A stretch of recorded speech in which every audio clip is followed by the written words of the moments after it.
The blade fell cleanly, her lips had just stopped moving, her breath had just left her throat, and then the sword passed through the neck like it was never meant to be part of the body at all. The head struck straw. The silence struck harder. For a moment, there was nothing.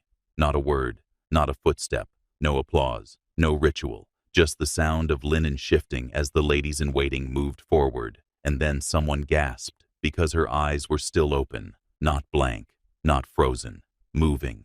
A flutter, a flicker. One witness, unnamed in the record but repeated in rumor, swore that Anne Boleyn's eyes shifted in the direction of her body, that her mouth twitched, that something passed across her face, recognition maybe, horror, or the final memory of what it was to be alive.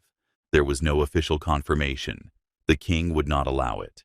The report, sent later, simply read that the execution had been swift and merciful, but the crowd knew what they had seen, or thought they had.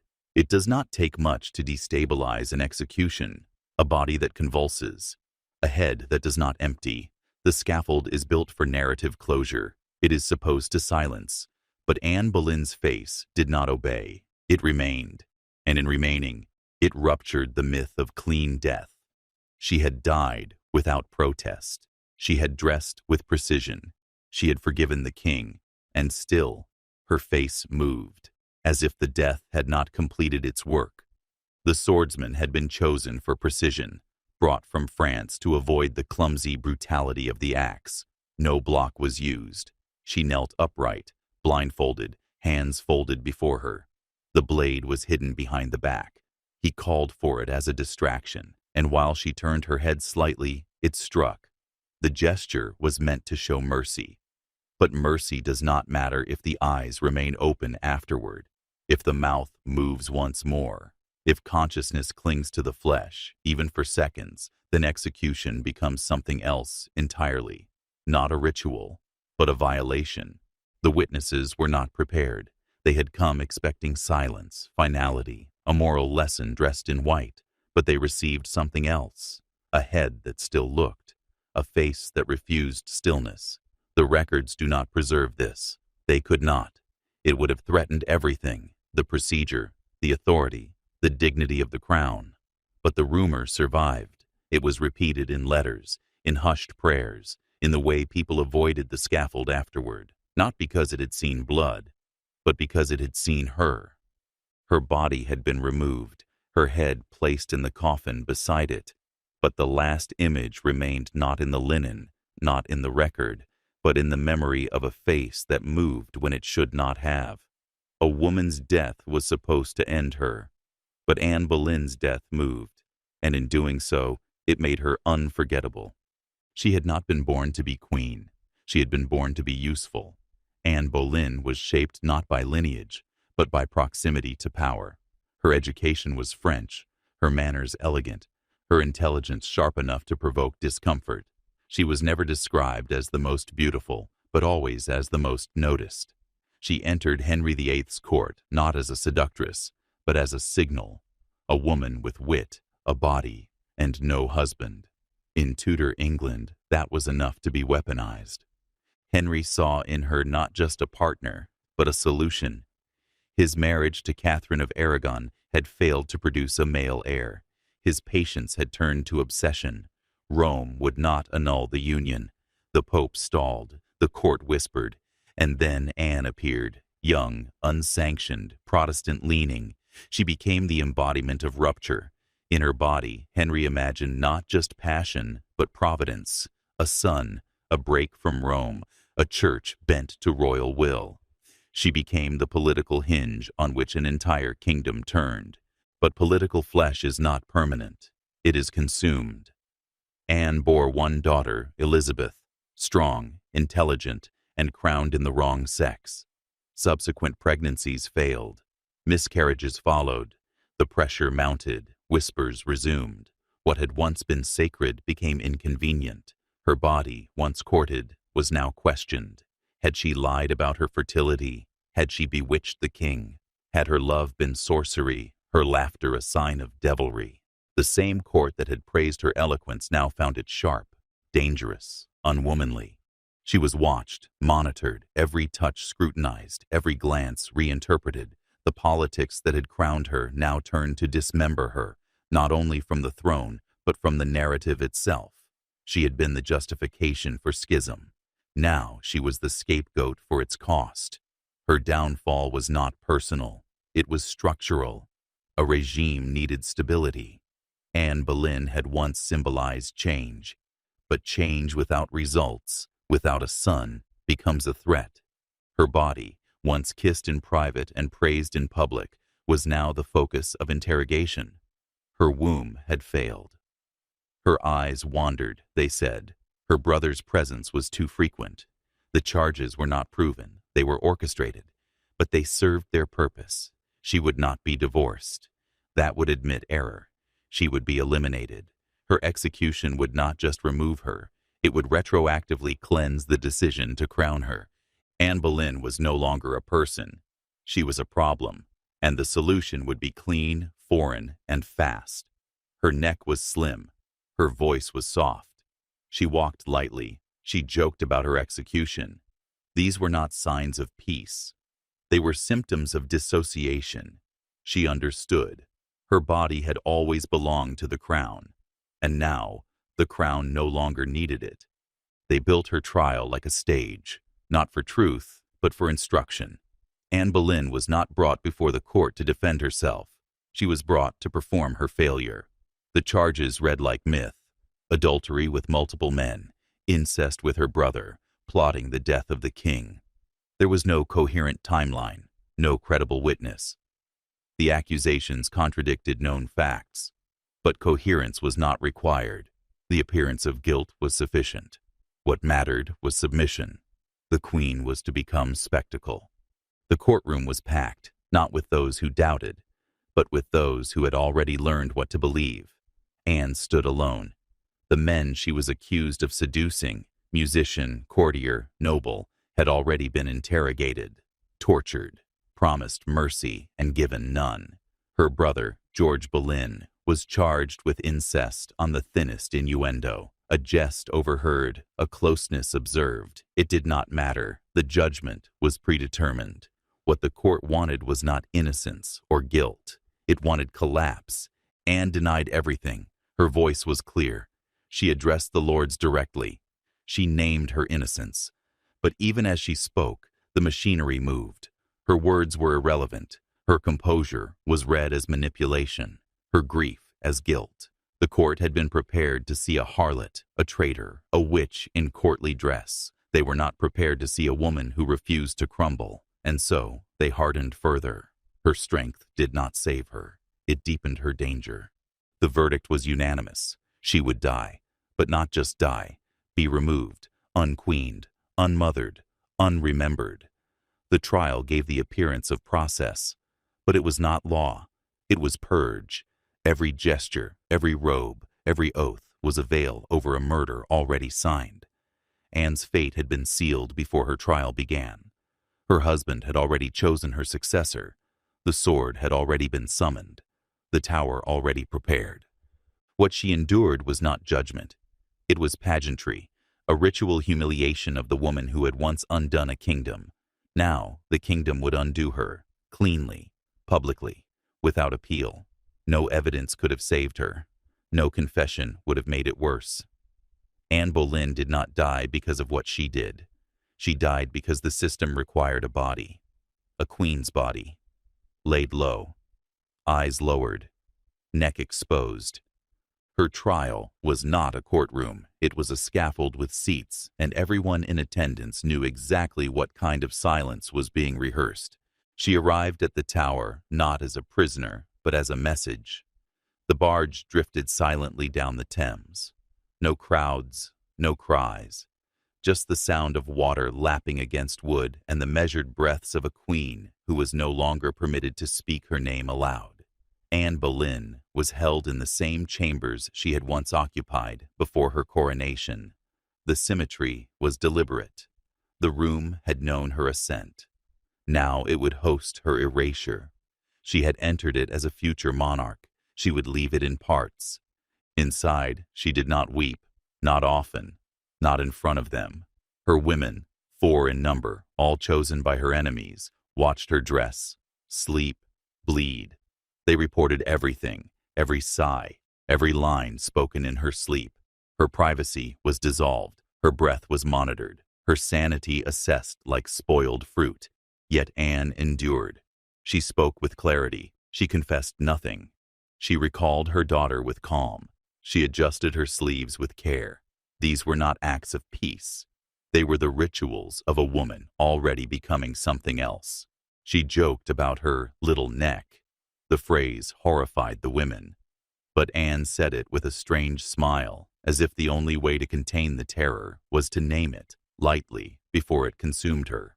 When they came to take her measurements for the execution, she asked if the sword had been sharpened. Not to resist, only to know. She wanted, perhaps, one final illusion of control, a clean blade, a practiced hand. If the death could not be stopped, it might at least be precise. She prepared her clothing. She chose the color of her dress, gray or black, depending on the source. She asked for a coif to bind her hair. She rehearsed her final words aloud, muttering phrases in the dark, sometimes to God, sometimes to no one. The air in the tower grew thick with delay. Her execution was postponed once, then again. The waiting became its own punishment. She began to talk faster, laugh sometimes without context. She was not mad. She was being hollowed. Anne Boleyn did not die the day they struck her name from the court. She died slowly, in fragments, over 19 days of waiting. Each breath was watched, each silence recorded. She had no audience, only witnesses. She knew her daughter would be spared, but not protected. She knew her name would be blackened. She knew the sword had been summoned. And still, she stood tall, not out of bravery, out of necessity, because to die while screaming would be to give them everything. So she chose elegance. She chose poise. And in doing so, she made them afraid. A queen cannot undo her fate, but she can choreograph the moment she steps into it. Anne dressed carefully, spoke softly, and walked toward the scaffold not as a traitor, but as a woman about to become unspeakable. The scaffold was smaller than it should have been, not a great raised platform before cheering crowds, but a modest square within the walls of the tower, a place chosen for containment. Anne Boleyn's execution was to be private in geography, but public in consequence. It was not meant to be witnessed widely. It was meant to be controlled. The French executioner had been summoned days earlier. No axe, no block. A sword, double-edged, curved for speed. The symbolism mattered. The blade came from a foreign kingdom, but the intent was English. She wore no crown. Her hair had been bound tight beneath a linen coif. No loose strands. No ornament. Her dress was simple, dark, clean, parted at the neck. The opening exposed the vulnerability she no longer had the power to conceal. She walked without resistance. She smiled, but it did not reach her eyes. She asked permission to address the crowd. Her words, like everything about her end, were not hers. They were expected. Obedience, loyalty, prayer for the king. She named Henry a good man. She asked God to forgive her enemies. She did not speak of innocence, not because she had none, but because the ritual no longer allowed for it. The executioner had trained for years. His precision was a performance. He knew to hide the sword behind his back, to wait for the moment she turned. He removed his shoes so she would not hear his step. She knelt upright without a block, her hands folded, her blindfold secured. Her mouth whispered fragments of a final prayer. Christ have mercy. Jesus, receive my soul. The sword struck before the final word was complete. A single movement, neck severed clean. The body did not fall. It remained kneeling for a breath, then folded. The head landed softly in straw. The blood came in a dark, sudden bloom. The crowd, small, silent, did not cheer. They bowed their heads. Some turned away. The ladies in waiting rushed forward, not to scream, but to gather the parts. The head was wrapped, the body placed in a makeshift coffin, an arrow chest, repurposed to receive what could no longer be identified as royal. It had taken seconds. The king's command had been fulfilled. She was no longer Anne, no longer queen, no longer wife. just absence. And yet, something lingered, not in her speech, not in the silence, but in the face itself. Some claimed the eyes moved, a flutter, a shift. The mouth trembled, not enough to speak, just enough to suggest that death had not arrived as quickly as the blade. That consciousness had remained, briefly, horribly, that the queen had seen her own end not from the scaffold, but from the straw. The sword had been chosen for its mercy, but no blade can guarantee silence. Her body had knelt with dignity. Her death had been designed to be clean, but death does not always obey design. Death by beheading is assumed to be instant. That assumption comforts the executioner, the onlookers, and the regime. It suggests that violence, when performed quickly enough, ceases to be cruelty. But anatomy does not bend to mercy. The brain does not shut off like a switch. Blood loss is rapid, yes, but not immediate. Oxygen remains for seconds. Electrical activity continues. The eyes, the muscles, the facial nerves, they do not stop. They slow. They panic. They attempt to complete their final commands. And if the victim is conscious, even for 3 seconds, then death becomes something more than cessation. It becomes experience. Cases from the French Revolution, record heads that blinked, frowned, attempted speech, a guillotined face that flushed with rage when slapped. Doctors observed eyelid movement, lip quivers, eye contact. None of these required full consciousness, but all suggested fragments. In 1905, German experiments on rats confirmed that decapitated brains showed activity for up to 13 seconds. Human estimates remain conservative. 3 to 5 seconds of awareness, sometimes more. Enough time for sensation, enough time for terror. Anne Boleyn was executed by sword, a cleaner cut than axe or guillotine. But the trauma was no less profound. The head separated with minimal destruction to the cranium. The face was untouched. The brainstem severed, but not destroyed. The eyes may have opened reflexively. They may have remained open. If her head landed facing upward, she may have seen the sky, the crowd, the coffin, the hands approaching to wrap her in cloth. And if she saw, then she knew. The muscles of the face operate independently for seconds. Eyelids flutter, jaws clench, tongues shift. None of this proves thought, but it unsettles certainty. And certainty is what execution depends upon. That the condemned is gone. That the body no longer hosts a self. But science offers no such clarity. In the brief space between the fall of the blade and the end of synaptic fire, there may be recognition. There may be feeling. There may be a final moment of helpless knowing. Anne's body did not bleed out immediately. The neck wound would have pulsed. The brain would have drained in stages. Her mouth, caught mid-syllable, may have attempted to finish its sentence. Her eyes, possibly unblinded by the fall, may have looked. Movement alone proves nothing. But for the witnesses who saw it, for the women who carried her head in cloth, the doubt remains. Did she see them? Did she suffer? Did the state's neat execution fracture into seconds of unnameable horror? The question is not whether her eyes moved. The question is, what if they did? What does it mean to survive your own death for a few seconds, to witness the punishment that was supposed to erase you? The medical facts do not comfort. They clarify the violation, that even in death, the condemned may remain, briefly, horribly, aware. The crowd did not cheer. That was the first sign that something had gone wrong. Executions, even royal ones, often ended with a murmur of relief or a cry of allegiance. But this one ended with stillness, a silence thick enough to choke. Those who stood closest to the scaffold, soldiers, courtiers, appointed ladies, lowered their eyes. Not out of respect, out of recoil. There had been no error. The sword had fallen clean. The blood had not sprayed. And yet something had unsettled them more than a messy death ever could. The head, they whispered, had not behaved. The ladies in waiting moved first, assigned not by Anne, but by the crown. They were to carry her remains to the coffin. They stepped through the straw carefully. They did not speak. One later wrote that her hands trembled as she touched the head. She did not specify why. Another described the lips as not yet stilled. One swore the queen's mouth had moved in her palm.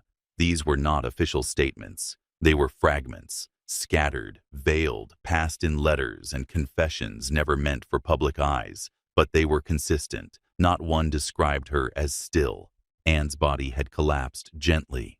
The head had fallen forward, not flung. When the cloth was lifted to place it in the arrow chest that served as her coffin, a lady gasped. Her face had not slackened. The skin was still warm. The eyes, half-lidded, appeared focused. Another lady turned away. One knelt beside the body but did not speak for several minutes. These gestures were not recorded by chroniclers. They survived in the margins of recollection, in the way witnesses later avoided questions, in how the scaffold was dismantled more quickly than usual. No one wrote of panic. That would have violated the decorum the state required. But the tower guards spoke in lower tones for days. The priest who delivered her last rites left without a word. Even the executioner, a man trained to sever and forget, did not remain to collect payment. He disappeared into the inner ward and was gone before the body was buried. It was not guilt. It was avoidance. Whatever had passed across the scaffold in those final seconds had undone something sacred. Those who saw her eyes move, if they did, were not believed. Or rather, they were not permitted to be. The regime required obedience to the narrative. The queen had died with dignity, swiftly, without suffering.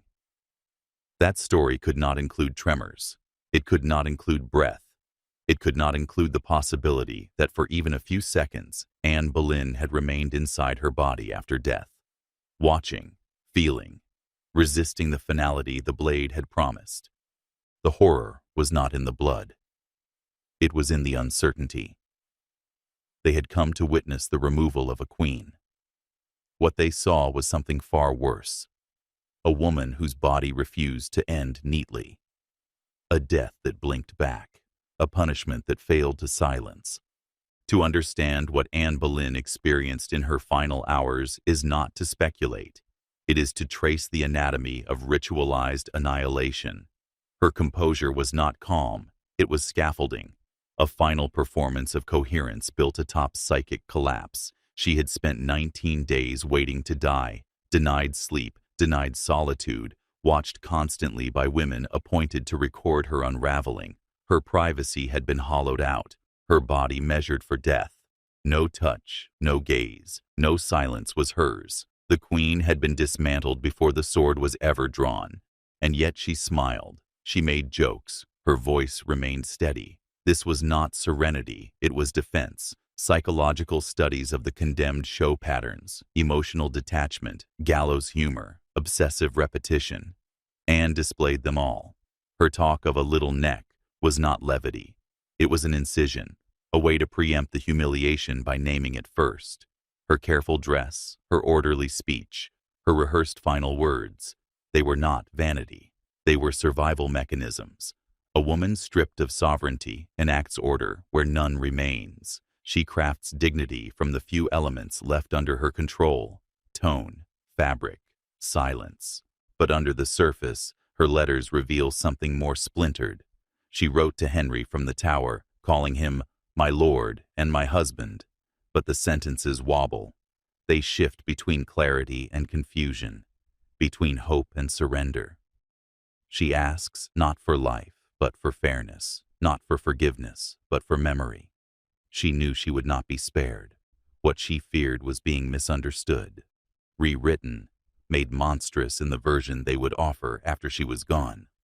This is the final cruelty. Anne was murdered not just to remove her, but to unwrite her. The execution was meant to erase meaning, to declare that her words, her mind, her voice, all ended with the fall of the blade. But the psychological trauma of those last hours left something behind, in the way her eyes might have moved, in the stories her women whispered, in the refusal of her memory to stay buried. Inside her final minutes may have been unimaginable fear, or numbness, or an eerie calm so total it felt like dissociation. Her voice trembled at the scaffold, not from weakness, but from overuse. She had practiced. She had recited. The boundary between preparation and collapse had worn thin. By the time the blindfold was tied, she may have already vanished inward, some last interior fortress where execution could not reach. But the body remembered. And perhaps the body revealed what she had concealed. A twitch, a blink, a mouth that tried to finish its sentence, not as defiance, not as plea, but as a human presence that refused to extinguish itself on cue. The eye is not neutral. When it moves, we assume intention. When it stares, we imagine thought. And when it blinks after death, we are forced to confront what should not be, that something may remain. Anne Boleyn's execution was constructed to be the perfect ending, swift, dignified, unambiguous. The French swordsman, the absence of a block, the blindfold, the kneeling posture. It was choreography. The goal was not just to kill her, but to sanitize her, to make her erasure look holy, clean, just. But if the eyes moved, the performance failed, because then the body did not obey. Then the narrative became porous. If the eyes sought light, or the mouth trembled once more, then Anne did not die all at once. She lingered. She saw. And if she saw, then she witnessed her own unmaking. She became both victim and viewer. She became, in her final seconds, a breach in the crown's illusion that death, when ordered by the king, is total and without remainder. The political system that executed her relied on neat endings. Henry VIII could not afford ambiguity. His rule was divine, his authority absolute. He had ended a marriage, a lineage, a queen. Her death was meant to seal the breach, to prove that legacy could be cut away like flesh. But the eyes moved, and so the breach reopened. Because a body that flinches after execution is not just a corpse, it is a memory refusing to be buried. Anne Boleyn's final expressions, if they existed, do not live in court records. They live in the margins of letters, in the shudder of the women who touched her, in the silence of the priest who left without a word. Her death was not undone by this movement, but her meaning was, because clean death is symbolic death, and Anne's symbol did not fade. Even her burial betrayed the illusion. Her headless body was placed in an arrow chest, hastily transformed into a coffin, buried without a stone, covered without prayers. They tried to erase her name from the stone floor beneath the chapel of St. Peter ad Vincula, but the trace endured, and so did the rumor, that her eyes opened, that she looked, that she would not let them look away. This is the failure of execution as theater. When the body moves beyond the script, the system that commands the violence is exposed, not as divine, but as afraid. She was carried out in silence. No bells tolled, no crowds followed. The arrow chest that held her remains was set into the ground with neither monument nor mass. The queen who had once been lifted through London in triumph, crowned with the hope of an unbreakable dynasty, was now lowered into the floor of a chapel meant to contain forgotten things. But even beneath stone, she did not disappear. The silence did not erase her. The execution did not erase her. The king's command had stopped her breath, but not her meaning, because the rumor survived, that her lips had moved, that her eyes had opened, that for a few impossible seconds she had remained, not as a soul departing peacefully, but as a gaze that refused to close. The court did not speak of it. The church would not mention it. But those who were there, the women, the guards, the physician who fled without writing, carried that image with them. The final failure of the scaffold, that it did not silence her fully, that she had seen what was done to her, and by whom. And then came the echo. Her daughter, Elizabeth, would rise from the ashes of her name. A girl made illegitimate, stripped of title, declared unworthy, would one day wear the crown that had watched her mother fall, and in Elizabeth's court, Anne's silence changed tone, from shame into strength, from failure into origin. The eyes that had blinked became prophecy. The woman they tried to erase became lineage. But not because of politics, because of memory, because of the unbearable fact that even when reduced to a severed head on straw, Anne Boleyn was not finished. The regime wrote of a quick, clean death. But the memory they left behind was not clean. It was unresolved. Not because of blood, because of movement. A blink, a twitch, a shift in the pupil, whether reflex or final attempt at recognition, was enough. Enough to crack the illusion that death, when commanded by the king, could contain all trace of the condemned. Enough to suggest that some part of her still saw, still knew, still refused. Anne Boleyn's story did not end at the scaffold. It ended in the minds of those who watched her die and could not forget the moment her body betrayed the script. The moment her eyes said what no one dared, "You did not finish me."